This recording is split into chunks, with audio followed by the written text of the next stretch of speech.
single lot that's being severed. For court of revision tonight, this has been assessed solely to the individual who has requested this work to support their severance. Total cost is $6,200, and we have not heard of any appeals. And I would ask that the municipality to confirm that they have also not received any appeals to date. So Allison, can you confirm if we received any comments or objections? Yes, no comments or objections were received by the municipality. Thank you. Is there anybody else in attendance who wishes to make a comment? We don't have anybody else in attendance.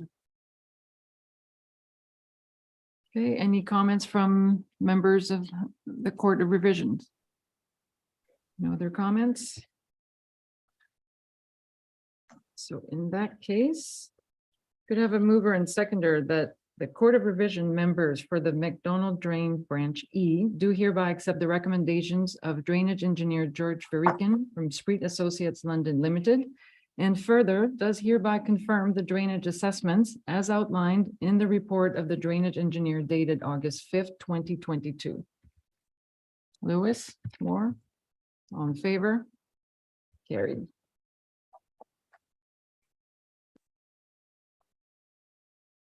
And so I'll need a mover and seconder that the Court of Revision relating to the McDonald Drain Branch E be adjourned and council meeting reconvene at 7:34. Councilor Moore, Councilor Lewis, all in favor? Carried. No, keep them in there. So while we have you, George, we'll move to the next item on the agenda. I believe you have a presentation for us on the 2022 Ontario Structural Inspection Manual results. Yes, thank you, Your Worship. So we've completed this job recently, and we've submitted our report summarizing our findings. The purpose of this report and background is to inspect all bridges and culverts which have a span which exceeds 3 meters. This has to be completed biannually and according with the Canadian Bridge Code. So typically our review here is a ground-based visual inspection. You know, John, Michael, Spreet, and myself visited each one of these sites to note the condition and did an on-site inspection. We look at the state of each element and note any repairs that are required or necessary. And then we've summarized the results of our findings for each structure. In total, there's 33 structures that we inspected, which includes 14 bridges and 19 culverts. The bridges include rigid frames and precast concrete beam bridges. There's approximately $450,000 worth of repairs or improvements that are required for the bridges over the next 10 years. And College Line Bridge, bridge number 6 was stated as our first priority. Typically, you know, rehab and work required on bridges includes deck rehab, concrete repairs, waterproof, and sometimes paving. The culverts we inspected, there's approximately $7 million worth of works required in the next 10 years. Most of that includes replacement. And 2 of those structures, I believe, are currently under design by another consultant. You know, for the types of culverts that are present in the municipality, there's round steel pipes, there's steel pipe arches and concrete, both precast and cast in place. And again, generally costs associated with culverts is, you know, replacement or safety improvements or, you know, just general maintenance on them to extend the lifespan. And that kind of summarizes, we have, you know, a summary of the charts, the conditions of each structure kind of in a list format, the repairs summarized for each item and kind of priority on them. And if there's any questions, I would like to open myself up to now for those questions. Okay, thank you for that. And just for clarity, and especially if there are any members of the public who are downloaded the package, this report, the list that you're referring to, was not included in the package. Is that correct? Like, has it been submitted already? Has the list, sorry, we have submitted our report to members of the municipality, to staff in the municipality. I don't believe it has been made publicly available. So is that something we can include in the minutes, Allison? Yeah, okay, so it'll be easier to follow. Any questions or comments from council? Good. Okay, well, thank you for your report. And could I have a mover and seconder that the presentation received from George Verreken of Spreed Engineering relating to the 2022 Ontario Structure Inspection Manual results be received? Councilor Cerna, Councilor Glinski, all in favor? Carried. Thank you, Your Worship. Have a good evening. You too.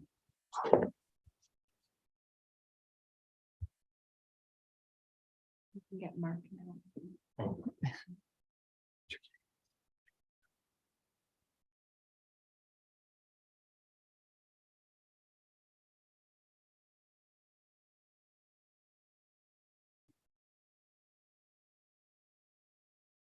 Okay.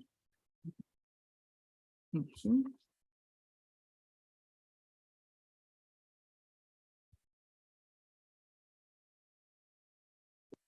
Welcome back.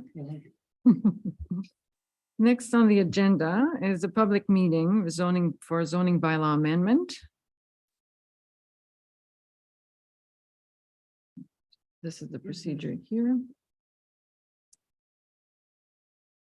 So I'll start with the mover and seconder that the public meeting concerning the zoning bylaw amendment application number D14 Z09-22 of Hope Creamery relating to the property located at part lot 25 concession 8 north and known municipally as 51681 College Line be called to order at 7:40.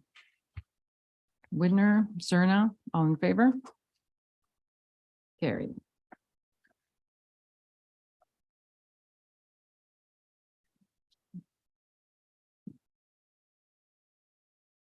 So the purpose of this public meeting is to consider an application to this is a change. Oh, wait a minute. The purpose of this meeting is this one. Okay, so we want to remove from site-specific large lot agricultural zone to large lot agricultural zone and site-specific farm industrial. So change in zoning classification.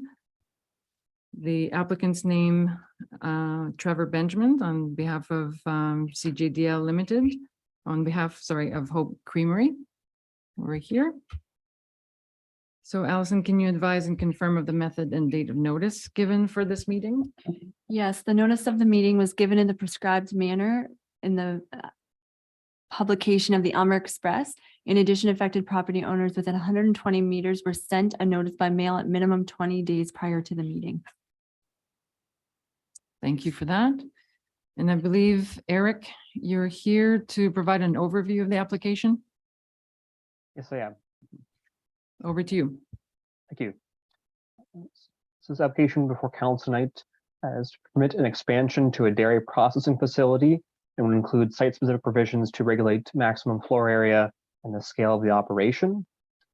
Previously in about September 2021, a zoning bylaw amendment had previously been filed that permitted the current dairy processing facility as created and allowed a maximum floor area of 600 square meters. And so based on information provided, the owners are now proposing to request an expansion for that up to 800 square meters that would allow for additions to the northwest and south sides of the existing building.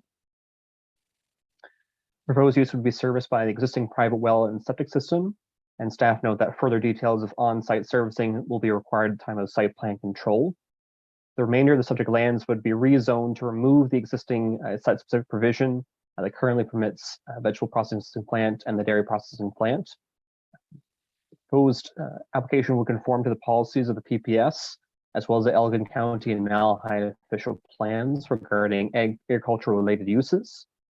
No public or agency comments were received at the time of the submitting of this report, and so staff are recommending that the application be approved. That concludes my presentation. I'd be happy to take questions from members of council. Questions from members of council? Any additional comments from either from Trevor, I think who's online, or the applicants who are present? Anything you want to add? Hi, Trevor, go ahead. Thank you, Mayor and members of council for hearing our application. I just wanted to give a quick thank you to Monteith Brown and Eric Steele, as well as planning staff for the Township of Malahide, and including Adam and Chloe. So thank you for your support through this entire application, for hearing our application. I can also answer any questions that you might have. Thank you for those comments. Thank you very much. They're not on the microphone. Support that you've given us, because we have.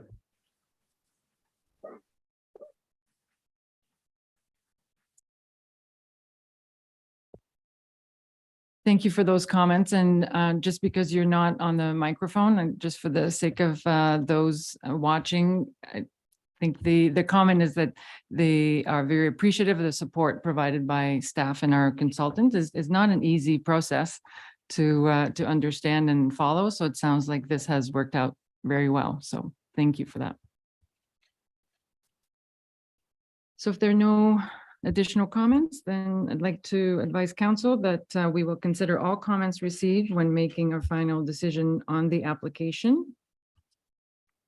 And so for now, if I could have a mover and seconder, that the public meeting concerning the zoning bylaw amendment application number D14-Z09-22 of Hope Creamery relating to the property located at part lot 25, concession 8 North, and known municipally as 51681 College Line, be adjourned, and the council reconvene at 7:45. Councillor Cerna, Councillor Moore, all in favor? Carried. So mover and seconder then, that report number DS-22-32 entitled Zoning Bylaw Amendment Application of Hope Creamery be received, and that the zoning bylaw amendment application number D14-Z09-22 of Hope Creamery relating to the property located at part lot 25, concession 8 North, and known municipally at 51681 College Line be approved for the reasons set out in this report. Councillor Widner, Councillor Cerna, all in favor? Carried.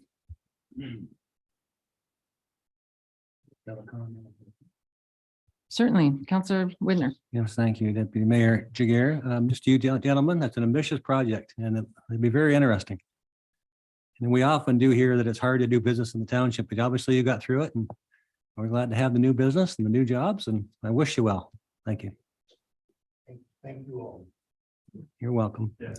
Thank you as well. It has been difficult to do business, but not because you've been hard to do.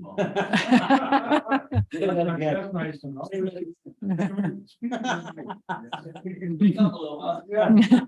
Take care. Have a good night. Right here, guys.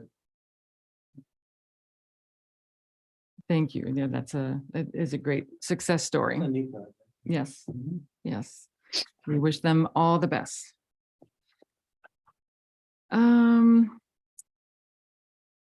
The next public meeting, are we going to this one? Okay.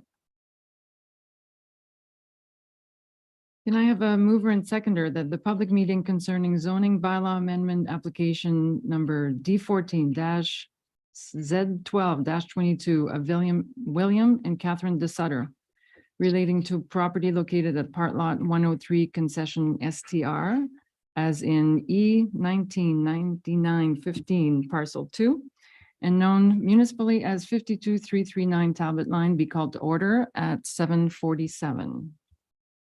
Councillor Lewis, Councillor Glinski, all in favor? Carried.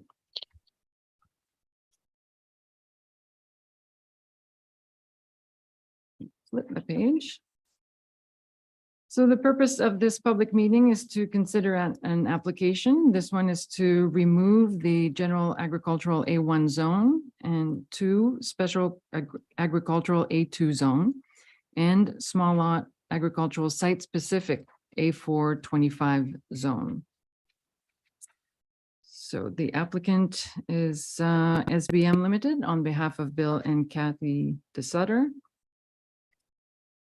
Allison, do you want to advise and confirm of the method and date of notice given for this meeting? Yes, the notice of the meeting was given in the prescribed manner by publication in the Elmer Express on September 14th and September 21st. In addition, affected property owners within 120 meters were sent a notice by mail at minimum 20 days prior to the meeting. Thank you for that. Mr. Steele, you're still with us. You want to give us an overview of the application, please? Certainly. So this application is zoning by amendment that's related to a previous consent application that was before council last month for a surplus farm dwelling in Severance. And the purpose of this application is to rezone both retained and proposed separate parcels to an appropriate zone to reflect that. So in this case, the retained parcel being rezoned to the special agricultural zone to prohibit a dwelling to be constructed. And the proposed severed parcel with the existing dwelling would be rezoned to small lot agricultural, which is typically applied to these instances where we have an existing dwelling in the agricultural area. And so this zoning amendment is required under both the county and Malahide official plan policies as well as by the PPS. In addition, the application would recognize an existing deficient front yard setback of 5.5 meters where the bylaw would typically require 15 meters. No comments have been received by agencies or the public, and staff are recommending that the application be approved. Includes my presentation. I'd be happy to take questions from members of council. Thank you. Any questions?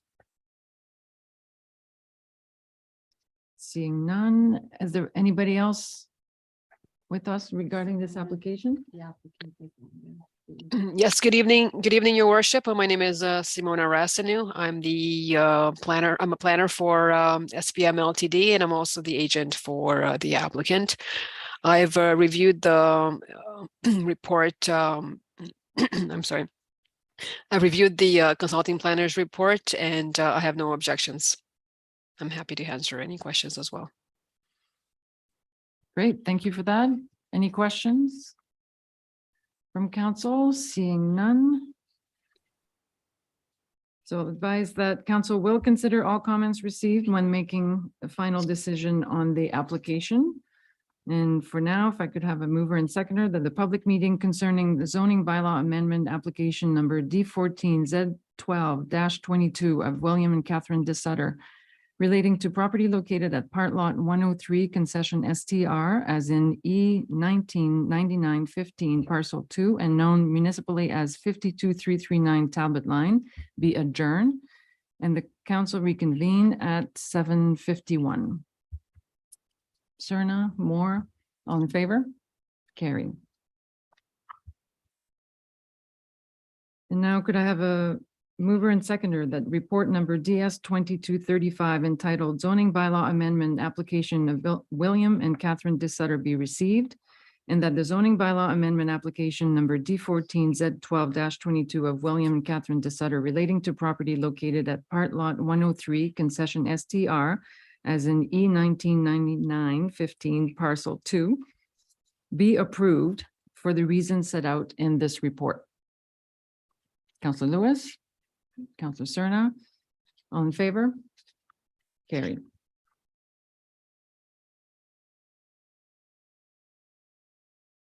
And I believe we have one more public meeting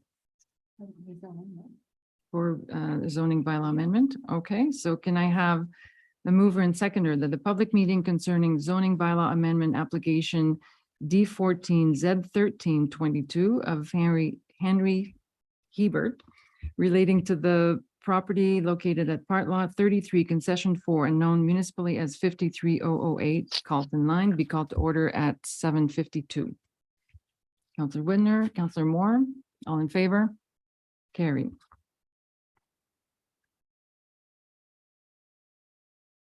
And the purpose of this public meeting is to consider an application for zoning, a change in zoning classification. In this case, we removed from small lot agricultural A4 zone to rural residential zone.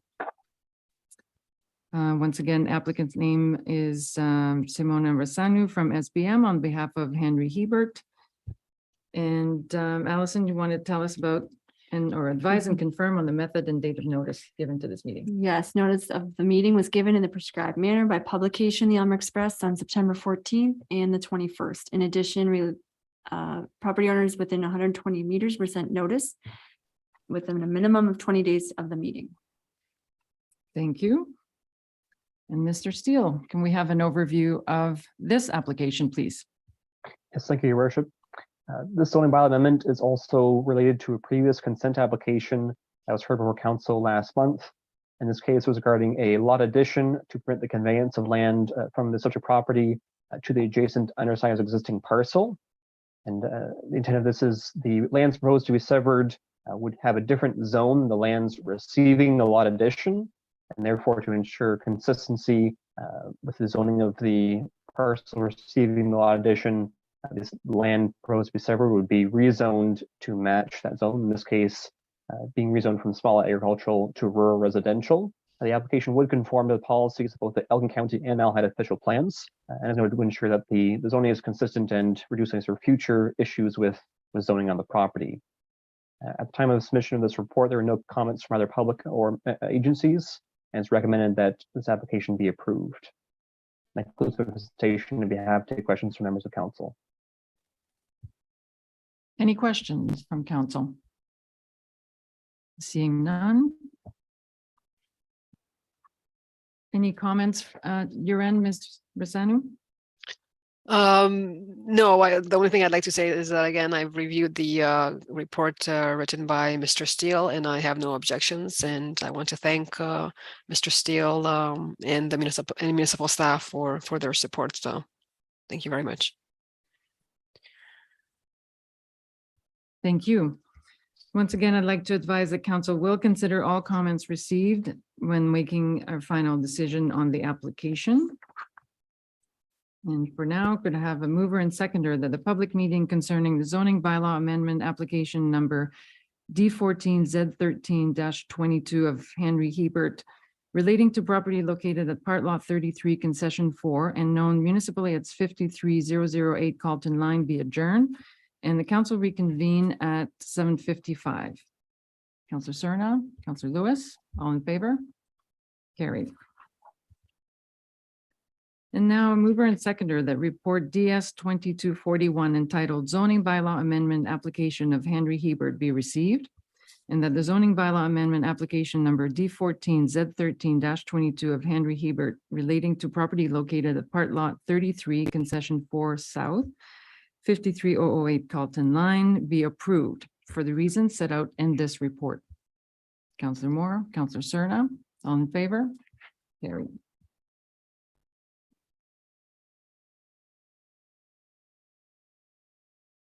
And we have one addition to our agenda.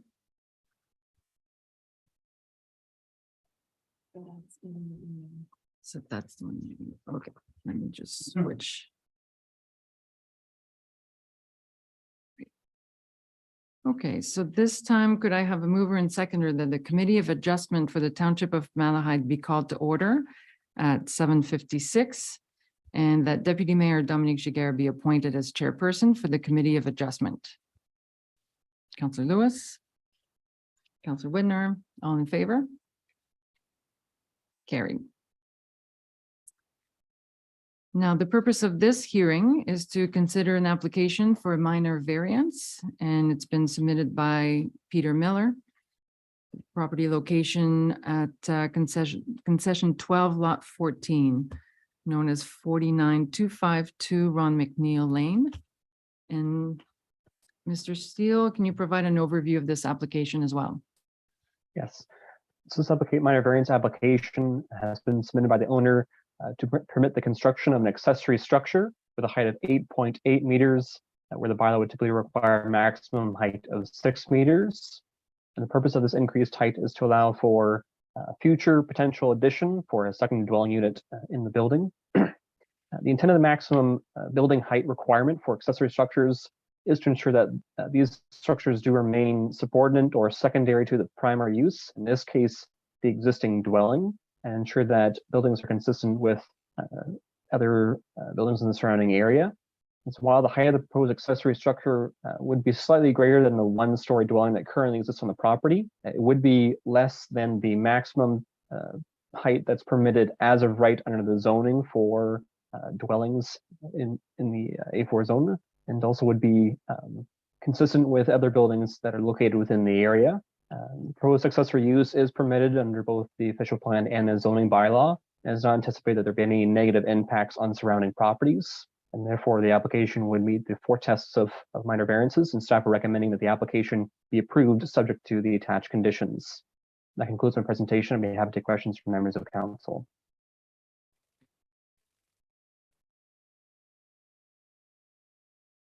I don't believe the applicant is present or any other representatives. So Allison, can you provide any comments received? There were no comments received to staff prior to the meeting. Any committee members have any questions or comments on the application?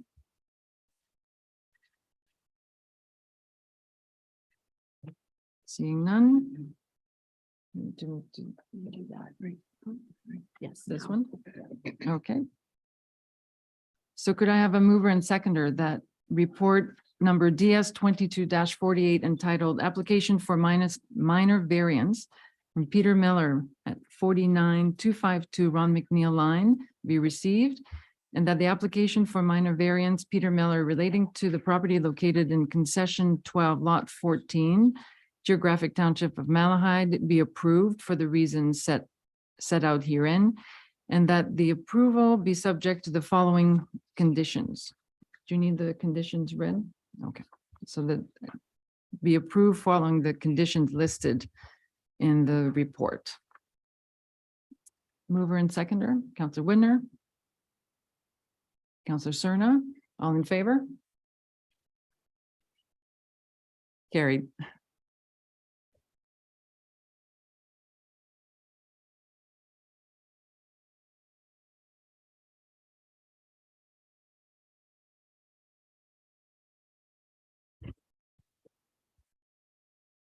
Okay, so could I have a mover and seconder that the Committee of Adjustment for the Township of Malahide be adjourned and the council reconvene at 8 o'clock? Councillor Lewis, Councillor Bielanski, all in favor? Carried.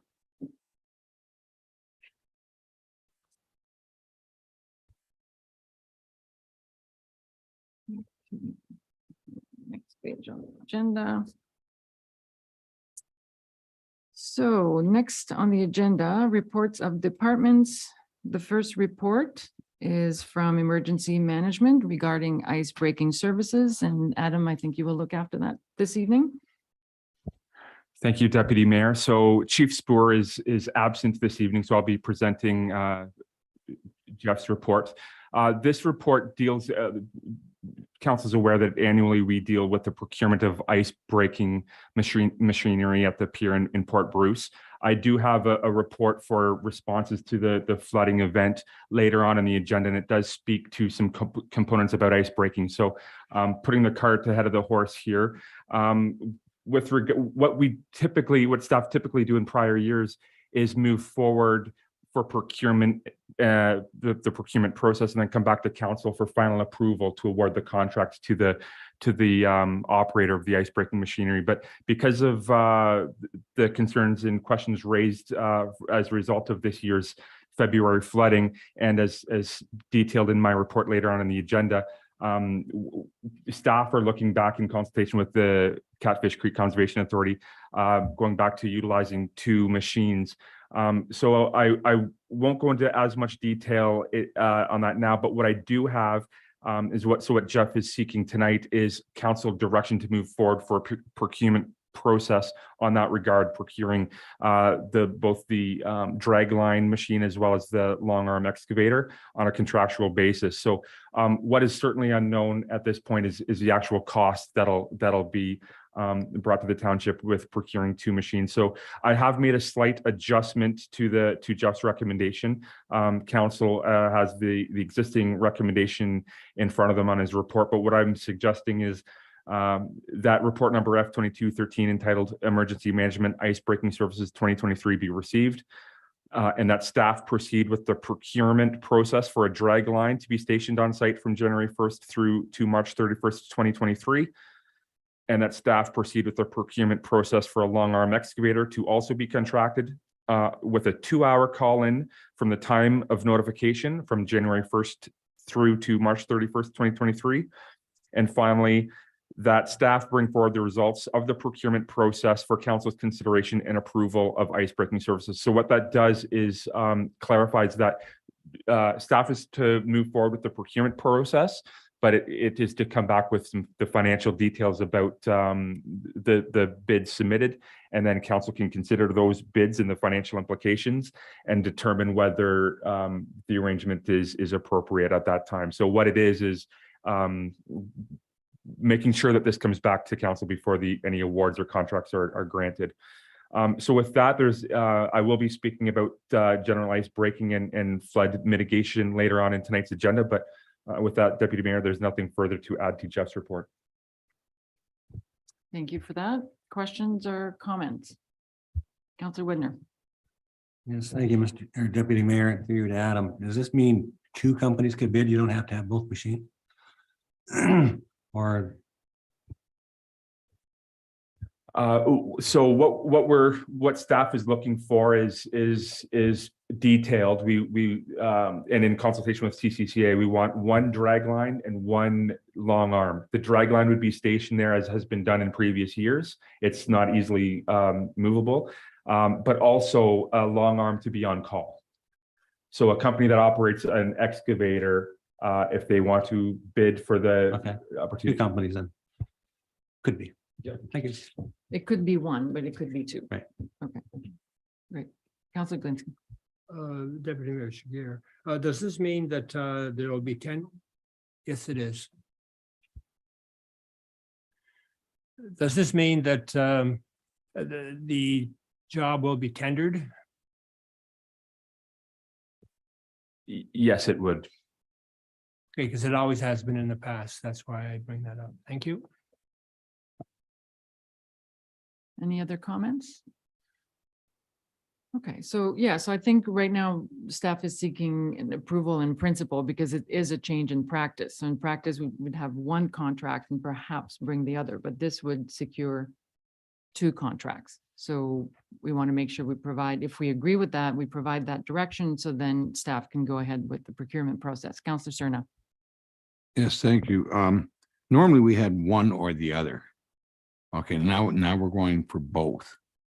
Can somebody explain that to me, please, and thank you?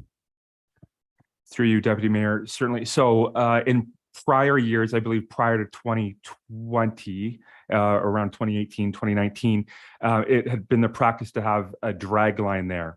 What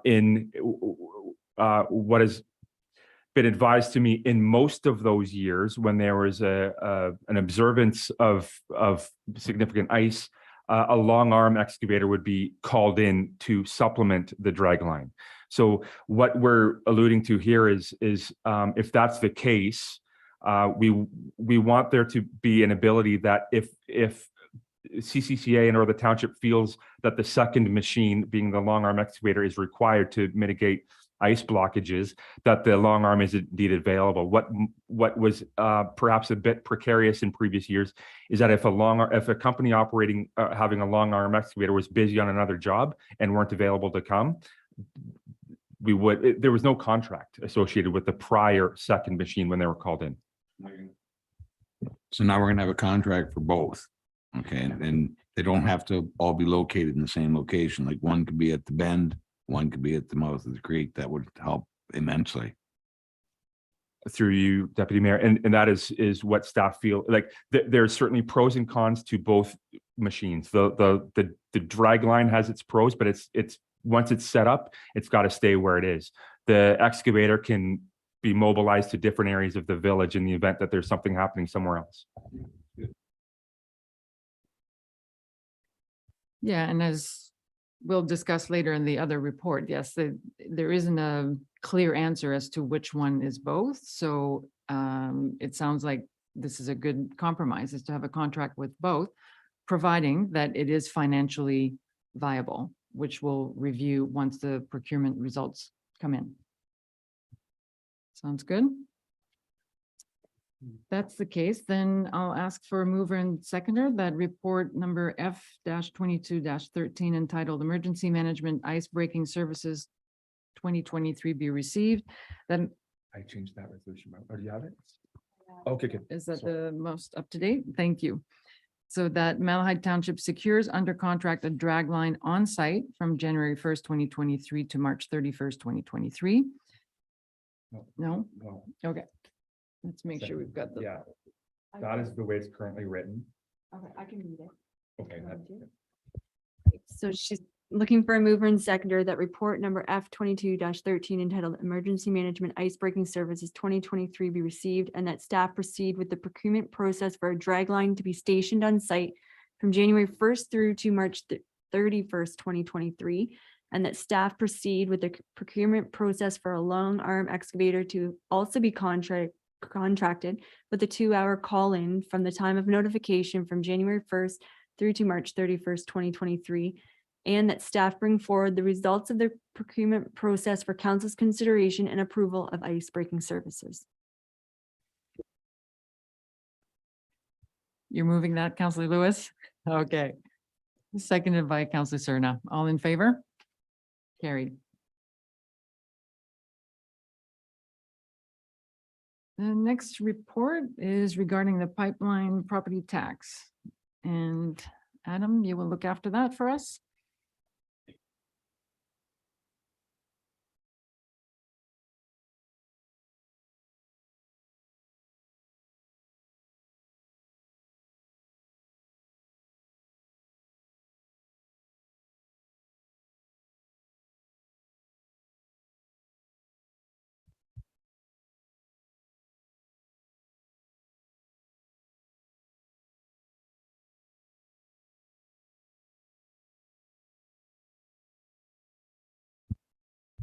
Testing. That's better.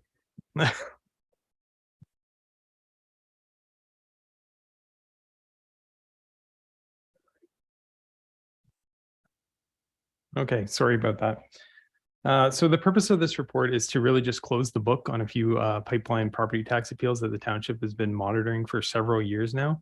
As detailed in my report, new legislation was introduced by the province that led to the applicant ultimately withdrawing their appeal. To date, they've paid their accounts in full. In light of this result, we'll be uncommitting $150,000 that we were saving along the way as we were monitoring these appeals and funding that just in case the applicant was successful. So we don't need that money anymore. We're going to discharge it, and it's going to form part of the 2022 surplus deficit. Thank you. Any comments on that? We got a spot for it. It seems like a really good news story. So we'll take those when they come in. If there are no further comments, then I'll ask for mover and seconder that report number FIN 22-23 entitled Pipeline Property Tax be received. Councillor Widner, Councillor Lewis, all in favor? Carried.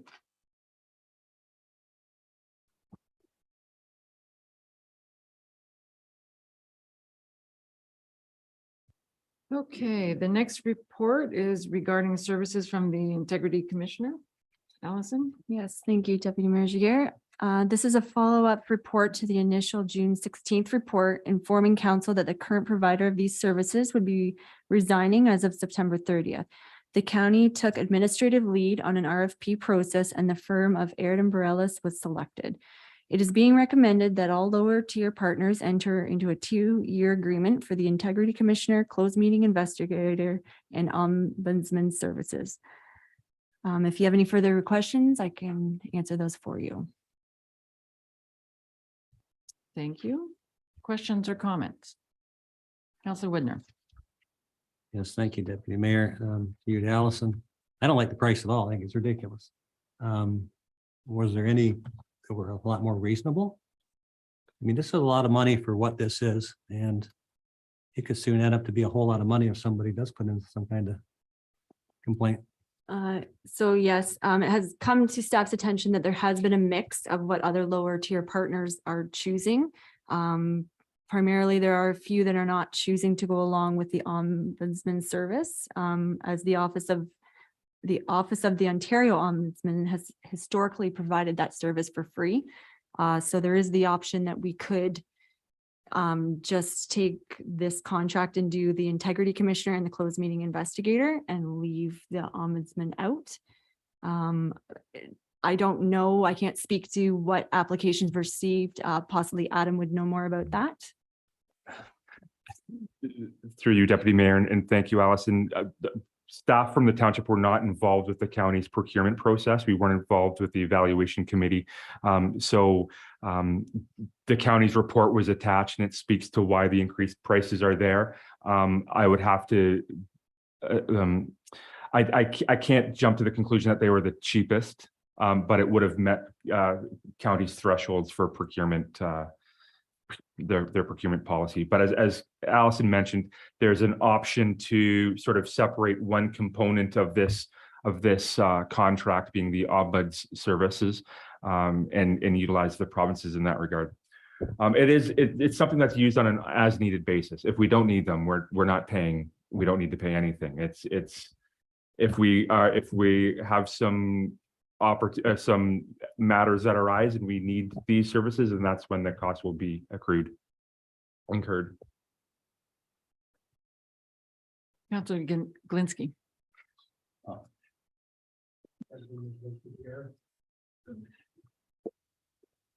I guess two questions. Number one, was this tendered? And number two, I believe Aylmer is not part of it, and I'm not sure about St. Thomas. If they aren't, what are they doing? Or have they found a more reasonable way to go? Rather than just going along with what the county has come up with, whether it was tendered or not, we don't really know. Adam? Through you, Deputy Mayor, the process was tendered. And as far as the town of Aylmer, I can't speak to the reasons why they're not participating. I apologize, but I do believe St. Thomas is included with this. Thank you. Councillor Cerna. Yeah, thank you.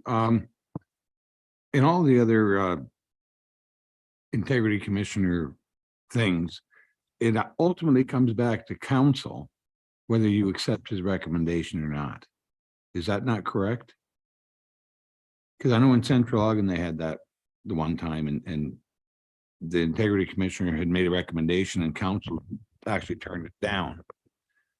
So is that the case? Do we have to accept his recommendations or no, or his or hers?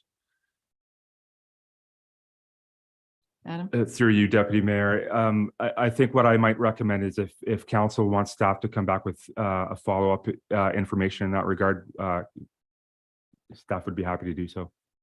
Well, if I may further, it just makes sense to me if you're going to hire some guy and pay him that much money per hour, and you don't need to take his recommendation, then why the heck do we have him at all?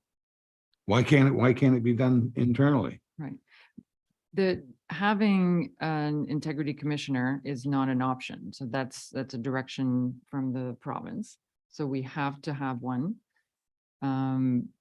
But perhaps what I'm hearing is that it would be good to look at all options and to compare options. My understanding, just to clarify for my own understanding, is that the previous setup had a retainer fee. So we were paying regardless of use, right? And in this case, there is no retainer fee. So there's a chance if there are no investigations, then we save money also. So there's a bit of a trade-off, but perhaps we could come back, do a follow-up report with the comparison of current, what is being proposed by the county, and perhaps what other options there are. Would that be satisfactory? Yeah. Is that okay with staff? And how much time do we have until the retirement? He's already. Right. So we are on fairly tight deadline, so is that I mean, it is a period of transition at the moment, but so is that feasible for staff then, considering this would have to be dealt with fairly quickly? Certainly, if council wants more information, we can certainly provide it, acknowledging that we are in a gap without having those services. Okay, so everybody behave. In the meantime. I'm not looking at anyone in particular. So may I recommend that we defer this, this report? So can I have a mover and seconder that this report be deferred? Counselor Glinski, Counselor Cerna, all in favor? Carried.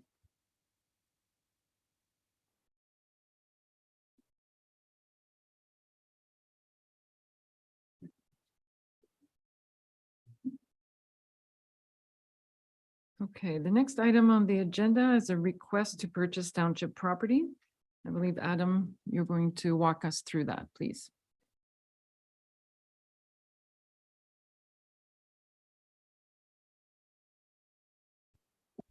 Thank you, Deputy Mayor. So there was a request received through our township's road closure policy about purchasing a portion of closed road allowance, being the centrally line road allowance. There's a picture of the intersection of Newell Road and Century Line on page 2 of my report. That's looking westward. And then there's a further sketch on further down on that page about the extent of the portion. So when I refer to a portion, it's not the whole road allowance between Newell and Imperial. It's just a portion as what's outlined in thick black lines on that second sketch there.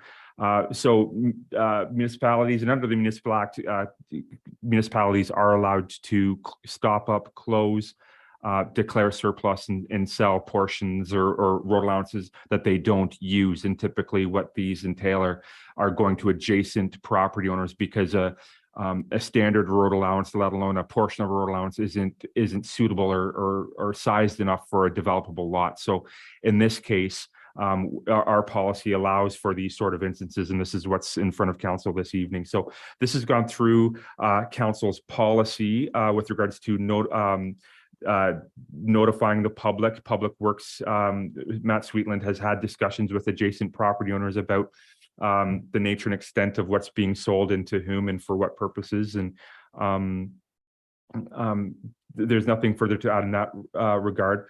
But what it is being proposed is that it be stopped up, closed. There's a bylaw attached to my report, so that can be conveyed in accordance with the policy to the adjacent property owner. The township's policy does have a per acreage rate to sell these lands, and it would be sold on that basis, and the purchasing property owner is aware.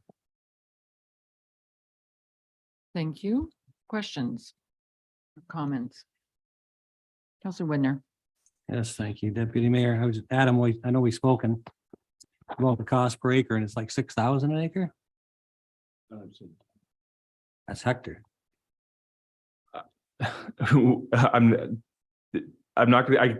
It's $10,000 per hectare. How that converts to acreage, I don't have the math in my head right now, but That's about double. The hectares is Sure. about double an acre. So I'm just wondering, like, our costs seem to be, for the value we put on these properties seem to be really artificially low, because I know we have bought some land before and we paid a whole lot more than that.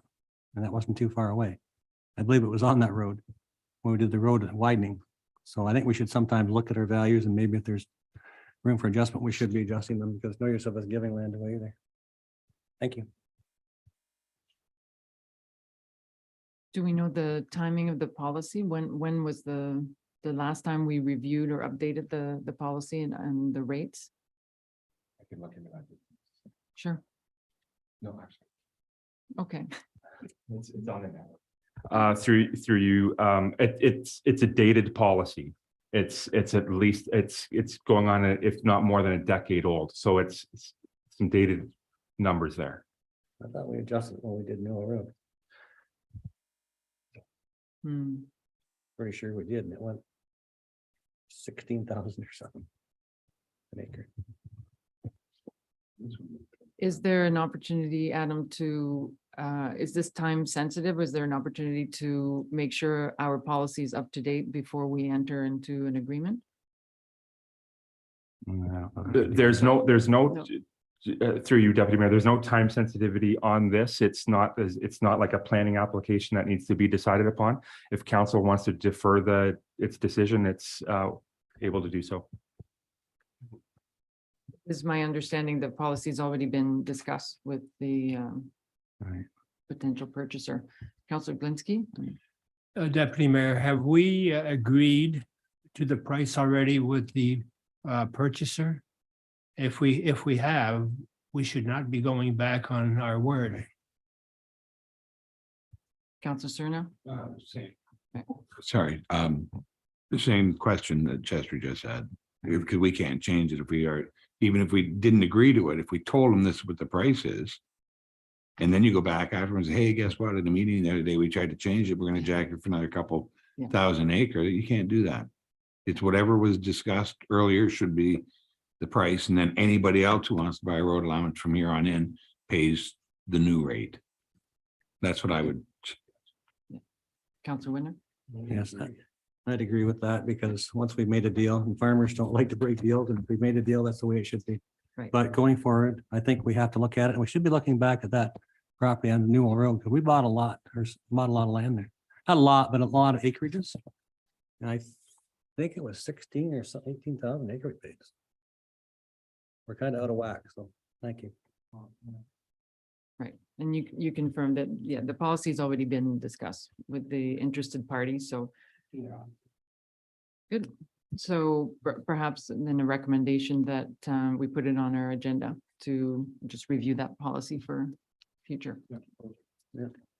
Okay, so for now then, can I have a mover and seconder that report number CAO-22-14 entitled Request to Purchase Township Properties, Century Line Closed Road Allowance be received, and that council adopt bylaw number 22-76, authorizing the mayor and the clerk to execute all documents in connection with the closing and stopping up of a portion of Century Line Closed Road Allowance, together with all documents necessary to effect the sale of the same to M&W Able. Councillor Lewis, Councillor Glinsky, on favor? Carried.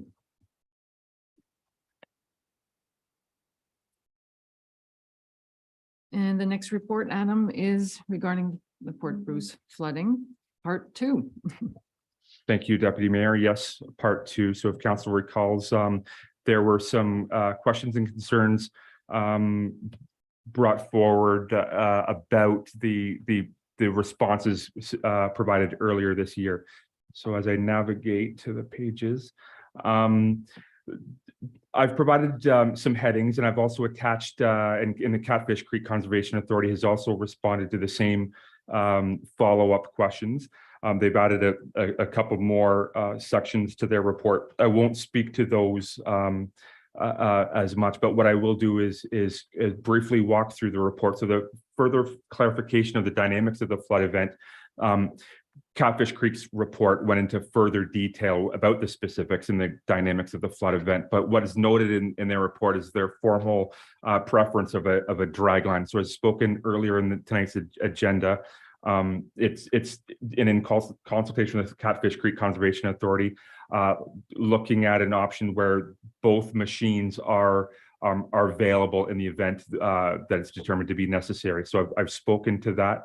And happy to answer any more questions in that regard if there are any. The design and construction of the new east break wall. I've made some effort in trying to contact Riggs Engineering to no success. They were the engineering company that designed and were involved with the new design of the east break wall. Nevertheless, and in consultation with CCCA staff, it is, and even Frank Lammers, who was involved with the ice breaking last year, it's their consensus that it worked as designed. So there was what also needs to be known about the design of that east break water is it doesn't only deal with water leaving the Catfish Creek into the lake. It deals with water coming from the lake into the village. So it's a reciprocal design there. So it was felt that it worked as designed. The need for updated studies is that is a Catfish Creek Conservation Authority. They've provided more details there, and they're looking at doing some flood lines. So there's some commentary under that section in their report. And then with process changes, whether they should be improved or changed, staff's of the opinion that the current processes are appropriately structured and aligned with available resources, financially or otherwise, always open to new suggestions or recommendations, including collaboration with residents and the Fort Bruce Ratepayers Association. So as I said, CCCA provided more comments on a few other items in the attachment to this report. So any further questions from council, I'll do my best to try and answer. Thank you, Adam. Councillor Glinski. Deputy Mayor Jaguar, there was an area just before the break wall that was supposed to kind of be a bypass for the ice coming up the creek. Did it serve any purpose, or did it do the job, or not? Probably not.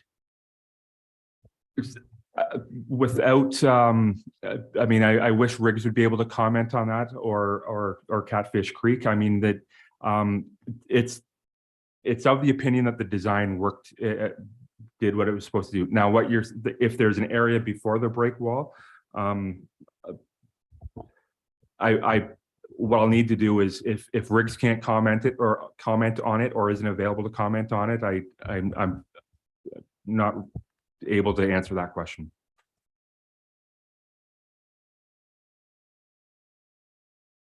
Any other comments or questions? Councillor Lewis. Again, just want to say thanks to staff for the report. It was definitely an event this year. Staff was presented with another letter with some questions on it. It was today, so the answers to that will be coming later. I spoke with Adam and I just wanted to clarify that things will come from it also.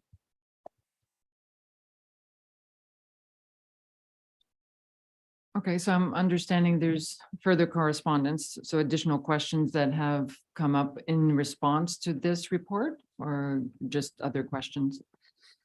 It was questions report about last report more so than this report, actually. And yeah, we'll get an answer to them as soon as possible.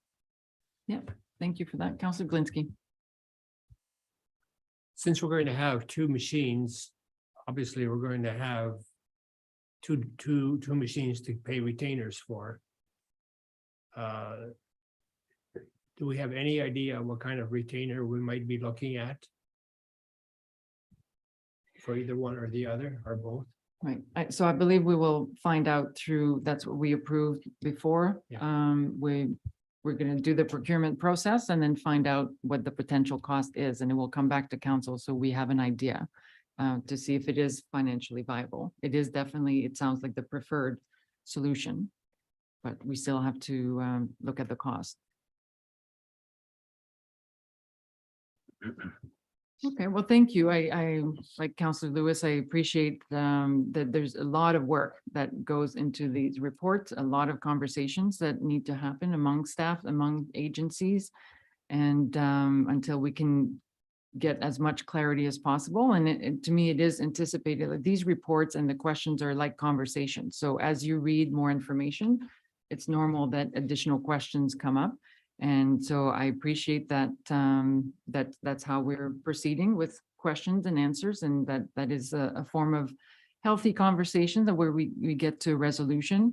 I noticed also in the Catfish Creek report, there are a couple of items that are left open where they have not fully decided yet, that they're still considering. And I appreciate that. That's very transparent. It's nice to provide that information to let us know that they're considering these options. And as long as, so we'll make sure that there's a follow-up and that these items that are left open are brought to a close, so that before we hit January 1st, these have been sorted out and decided.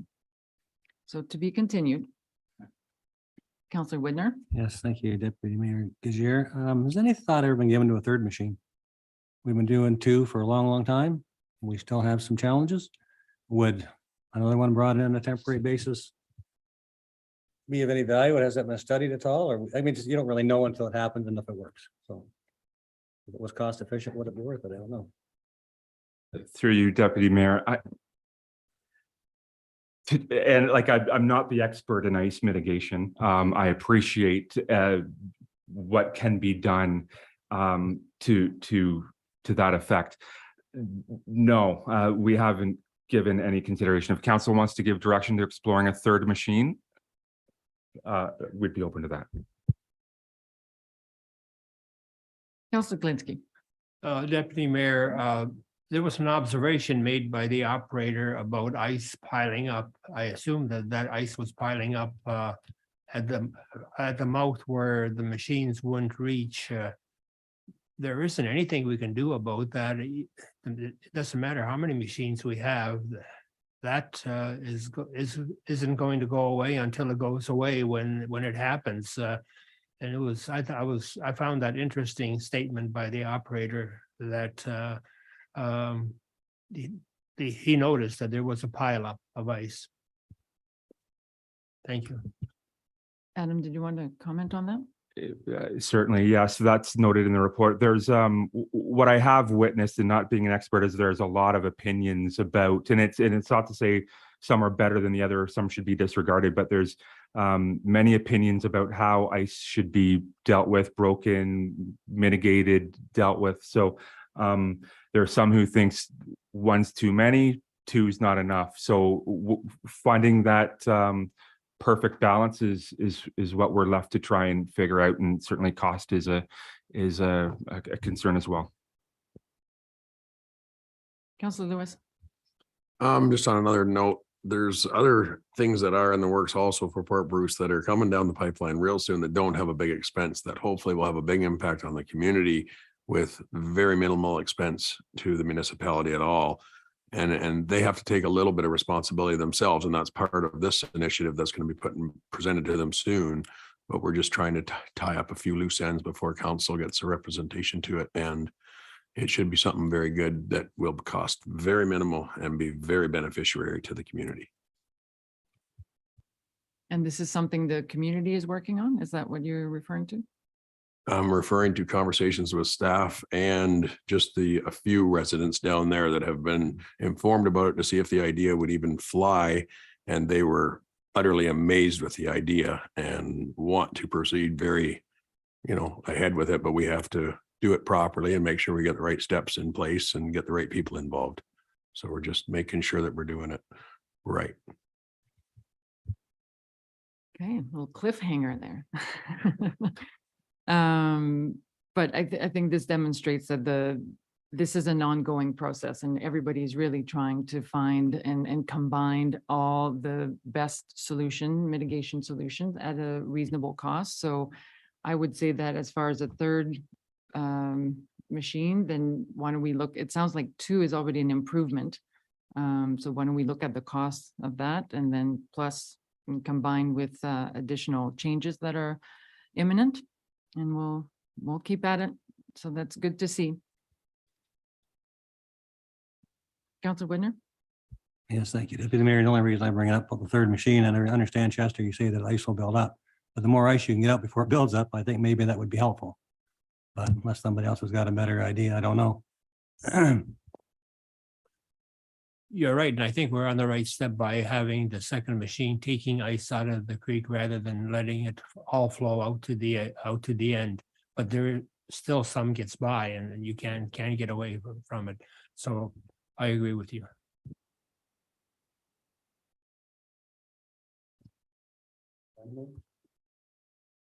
Okay, so for now then, could I have a mover and seconder that report number CEO -22-13 entitled Port Bruce Flooding, February 17th and 18th, 2022. Subsequent update report part 2 be received. Councilor Lewis, Councilor Glinski, on favor? Carried.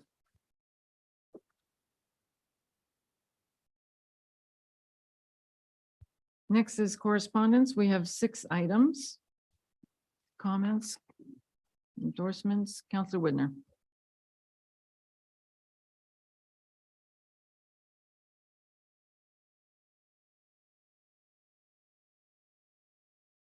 There's apparently a lot of drivers blowing past school buses yet in this day and age, and I know it happens around here. And then number 6 is the municipality of Grey Highlands, a resolution seeking support for increasing the fines for all levels of speeding. Not a big proponent of it, but you know what? We've had so many bad accidents around here lately. And it's speed and it's just carelessness. Like we had one there 2 weekends ago where an Amazon driver cut a cow trailer in half. Wasn't paying attention at all, just. When I'm seeing on the new 73 now, we have the turning lane. It's being considered a passing lane by most people.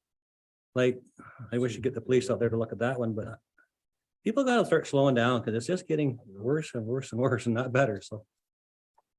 That's the 2 I would endorse. Anyone else?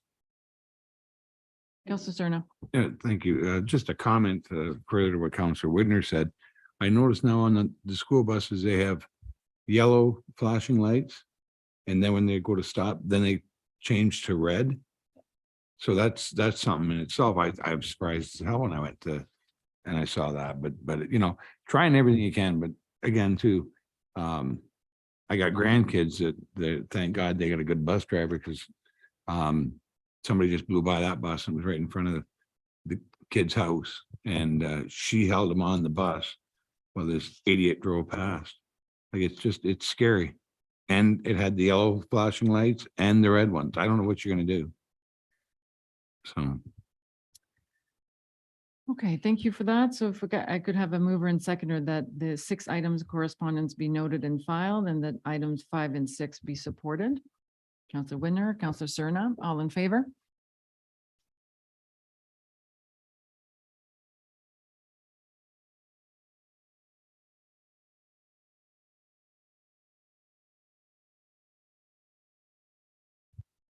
Next item are bylaws. So if I could have a mover and seconder that bylaw number 22-74 being a bylaw to authorize the execution of an agreement with Hillside Kennels Animal Control Limited for the use of its canine control and pound keeper services by the township, be given first, second, and third readings and be properly signed and sealed. Counselor Lewis, Counselor Moore, all in favor? Carried. And there's no closed session this evening. So could I have a mover and seconder that bylaw number 22-75 being a confirmatory bylaw begin first, second, and third readings and be properly signed and sealed? Counselor Cerna? Counselor Whitner? All in favor? Opposed?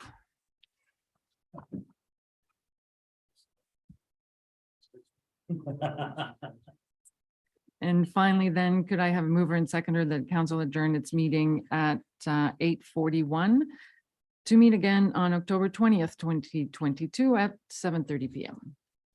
Counselor Whitner, Counselor Glinski, all in favor? Carried. Thank you.